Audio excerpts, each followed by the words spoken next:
पूरे हिमालय क्षेत्र में 2008 से 2018 के बीच यानी 10 सालों में 4,732.71 वर्ग किलोमीटर जंगल खत्म हो चुका है, सिर्फ 10 सालों में। अगर राज्यवार बात करें तो जम्मू कश्मीर में वहां पर 410 वर्ग किलोमीटर जंगल उजड़ चुका है। हिमाचल प्रदेश की बात करें तो पहाड़ का अतिक्रमण करने वाले 33 हाइड्रो प्रोजेक्ट इस वक्त चल रहे हैं सिर्फ हिमाचल प्रदेश में। उत्तराखंड में ऐसे 40 हाइड्रो प्रोजेक्ट पर इस वक्त काम चल रहा है। इस साल 7 हाइड्रो प्रोजेक्ट को पूरा करने का फैसला केंद्र सरकार ने इन्हीं हिमालय के इलाके में किया है। 2013 में उत्तराखंड में जो भीषण तबाही आई थी, जिसमें करीब 5000 से ज़्यादा लोग मारे गए थे, उसके बाद सुप्रीम कोर्ट ने एक फैसला दिया था। सुप्रीम कोर्ट ने कहा था कि अब उत्तराखंड में कोई नया पावर प्रोजेक्ट नहीं बनेगा, क्योंकि इस हद तक इंसान का अतिक्रमण हुआ कि अब जो है लगातार हमला हो रहा है प्रकृति का इंसान की तरफ। लेकिन बात सिर्फ पावर प्रोजेक्ट या हाइड्रो प्रोजेक्ट तक सिमटी हुई नहीं है, बल्कि हिमालय का अंधाधुंध खनन भी इस वक्त चल रहा है। इन आंकड़ों को गौर से देखकर आपको समझ में आएगा कि हम क्यों कह रहे हैं कि इंसान प्रकृति के साथ छेड़छाड़ कर रहा है। यानी हम अपने रहने के लिए पहाड़ों पे जो पेड़ हैं उनको काट रहे हैं, वहां पर जंगलों को काट रहे हैं ताकि वहां पर रिहायशी बस्तियां, शहरों को बसाया जा सके। उत्तराखंड सरकार ने कनाडा की एक खनन कंपनी को माइनिंग का लाइसेंस दिया हुआ है। उत्तराखंड के पिथौरागढ़ में पेबल क्रीक रिसोर्सेज लिमिटेड यानी PCRL सल्फाइड का खनन इस वक्त चल रहा है। हिमाचल प्रदेश में चक्की नदी की पेटी यानी रिवरबेड में अवैध बालू खनन धड़ल्ले से चलता है। इसके आसपास के गांवों की 26,000 एकड़ जमीन बंजर हो चुकी है। हिमाचल प्रदेश के ही पालमपुर में अंधाधुंध खनन से देवदार के पेड़ लगभग खत्म हो रहे हैं। पहले इंसानों ने, सरकारों ने पहाड़ों को अपने स्वार्थ के लिए तोड़ा, अब पहाड़ ऐसा बदला ले रहे हैं कि इंसान त्राही त्राही करता हुआ हर तरफ दिखाई दे रहा है।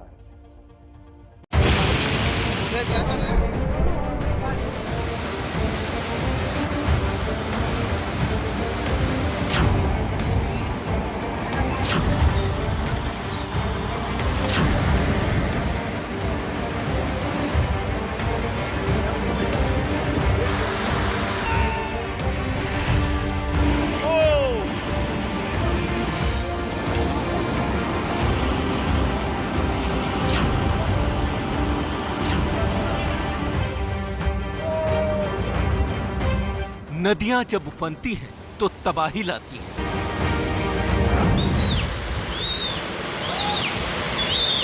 ये जम्मू कश्मीर में पवित्र अमरनाथ गुफा के पास की तस्वीरें हैं। यहां भी अचानक बादल फटने से झरने बह निकले।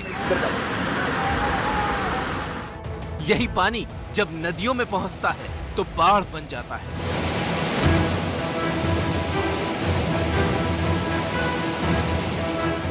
हरिद्वार में गंगा नदी में विशाल शिव की प्रतिमा का बह जाना हो,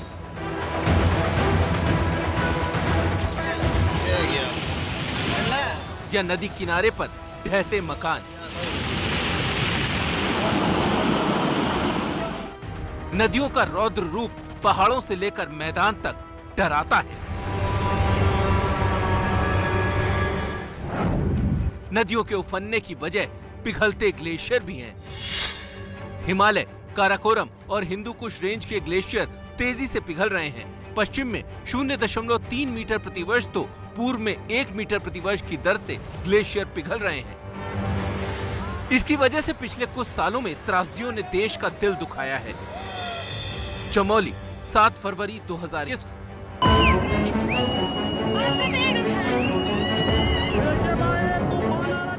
इसी साल फरवरी में ग्लेशियर टूटने से 7 फरवरी 2021 को ऋषिगंगा पावर प्रोजेक्ट को भारी नुकसान हुआ। अलकनंदा नदी और धौलीगंगा नदी में बाढ़ से तबाही की तस्वीरें सामने आई थीं। 50 से ज्यादा लोग इस वार को सह ही नहीं पाए।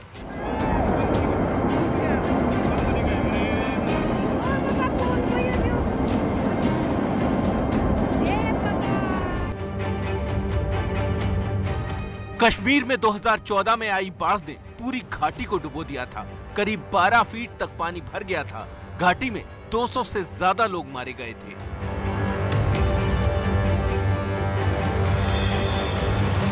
कुदरत के इस गुस्से का सबसे भयावह रूप 2013 में केदारनाथ में दिखाई दिया, जहां अचानक आई बाढ़ में केदारनाथ के आसपास के इलाके को तबाह कर दिया और 4000 लोगों की मौत हुई। इसका एक्सट्रीम वेदर जिसको आप बोलते हैं, जैसे फ्लैश फ्लड या एक्सट्रीम वेदर, इसका फ्रीक्वेंसी और सीवियरिटी बढ़ेगा, तो ये प्रोजेक्शन है, मैं नहीं कहता हूँ, पर इससे आपको इसके साथ रहना है। जब रहना है तो इसके साथ कैसे कम्पीट किया जाए, कम्पीट इन द सेंस कि जब अब फ्लड आएगा, फ्लैश फ्लड, तो आपको इससे बचाना कैसा, वो सीखना है। पिघलते ग्लेशियरों की वजह है गर्माती धरती। ऐसा ही उदाहरण करगिल में देखने को मिला है, जहां तापमान 38 डिग्री सेंटीग्रेड तक जा पहुंचा।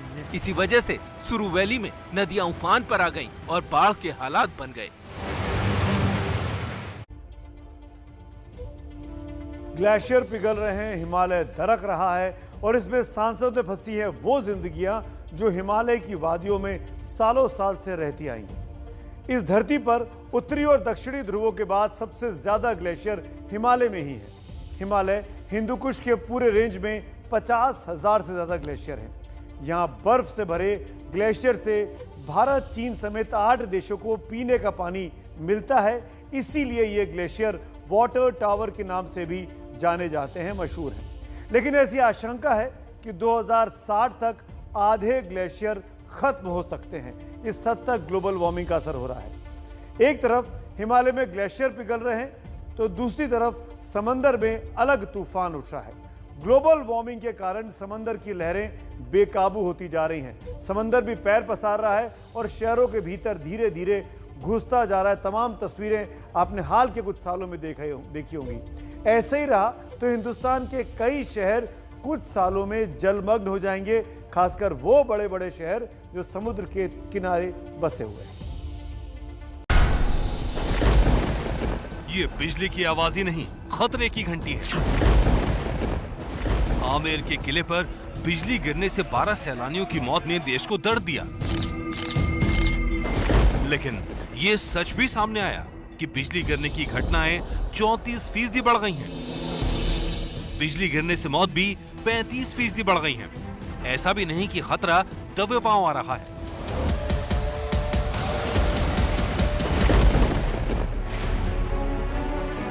पिछले 4 साल दुनिया में सबसे गर्म साल रहे। अगर धरती का तापमान 2 डिग्री तक बढ़ जाता है तो दुनिया पर इससे कहीं बड़ी तबाही होगी। सबसे बड़ा असर दिखेगा समुद्री किनारों पर। भारत की समुद्री सीमा है करीब 7,500 किलोमीटर। इस समुद्री सीमा से 9 राज्य लगते हैं। पूर्वी और पश्चिमी किनारों पर बढ़ते चक्रवात मौसम बदलने की गवाही दे रहे हैं। इसके साथ ही समुद्र का जल स्तर लगातार बढ़ रहा है।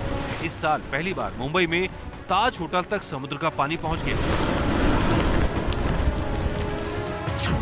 2006 से 2015 के बीच समुद्र का जल स्तर 3.6 मिलीमीटर प्रतिवर्ष की दर से बढ़ रहा है। इस दर से 2050 तक मुंबई समेत देश के कई समुद्री किनारों पर पानी भरने का खतरा मंडराने लगेगा। क्लाइमेट सेंट्रल की रिपोर्ट के मुताबिक मुंबई, कोलकाता, ओडिशा के तटीय इलाके, तटीय गुजरात, चेन्नई और केरल के कुछ हिस्से 2050 तक समुद्र के नीचे चले जाएंगे। अभी तो समुद्र इंसानों की पैदा की गर्मी सोख रहे हैं, लेकिन इसका कहीं बेमौसम बरसात या सूखे के रूप में असर देखना पड़ रहा है। महाराष्ट्र में कई जिलों में तेज बारिश ने ऐसे हालात पैदा किए कि कृष्णा नदी उफान पड़ी, मंजिल मंजिल तक पानी में डूब गई।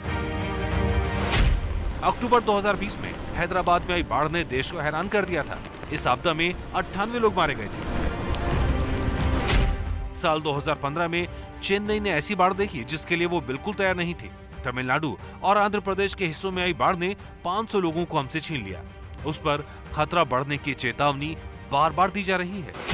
We need a clear plan to fulfill this pledge and establish an essential level of trust in multilateral climate action. And we also need to accelerate the transition from coal, oil and gas to renewable energy by adding green jobs and reducing inequalities. यही वजह है कि तमाम देशों से carbon उत्सर्जन कम करने को कहा जा रहा है ताकि धरती का गर्माना रोका जा सके। अगर ऐसा नहीं हुआ तो तबाही तय मानी जा रही है। तो अब तक आप समझ गए होंगे कि आखिरकार हम क्यों कह रहे हैं कि कुदरत ये क्यों बार बार संदेश दे रही है कि छेड़ोगे तो वो छोड़ेगी नहीं। अब इंसानी हरकतें ही कुछ ऐसी हैं कि बार बार कुदरत को एहसास कराना पड़ता है कि वही सुप्रीम पावर है। मौसम बदल रहा है तो बर्बादी की बारिश सिर्फ पहाड़ों में ही नहीं, मैदानी इलाकों में भी भारी तबाही लेकर आ रही है। इसी साल जून की ओवरसीज डेवलपमेंट इंस्टीट्यूट रिपोर्ट के मुताबिक इस शताब्दी के खत्म होते होते भारत को ग्लोबल वार्मिंग से 3 से 10% तक जीडीपी का नुकसान हो सकता है। अगले 20 साल के भीतर गरीबी दर 3.5% तक बढ़ सकती है। ग्लोबल वार्मिंग के कारण हिंदुस्तान का तापमान वैसे ही 1 डिग्री सेल्सियस तक ऑलरेडी बढ़ चुका है। वैसे ही समुद्र का जल स्तर भी ग्लोबल वार्मिंग के कारण लगातार बढ़ता जा रहा है। वहीं लैंसेट की एक स्टडी कहती है कि मौसम में बदलाव से सालाना 7 लाख से ज़्यादा मौतें पूरे दुनिया में हो रही हैं। कुदरत अपना अलार्म बेल बजा चुकी है। अब देखना है कि हम कब जागते हैं।